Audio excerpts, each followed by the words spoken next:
Niños que roncan aparecen en tantos videos. Son cómicos a la vez que son enternecedores.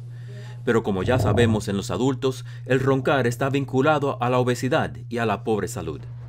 Entonces, deberíamos estar preocupados si nuestros hijos roncan, ya que además puede afectar su rendimiento en la escuela. Tanto como 1 de cada 20 menores roncan, y si afecta el sueño tan necesario, podría influir en el desarrollo normal del cerebro. Esto a la vez podría afectar negativamente el cociente de inteligencia y la memoria.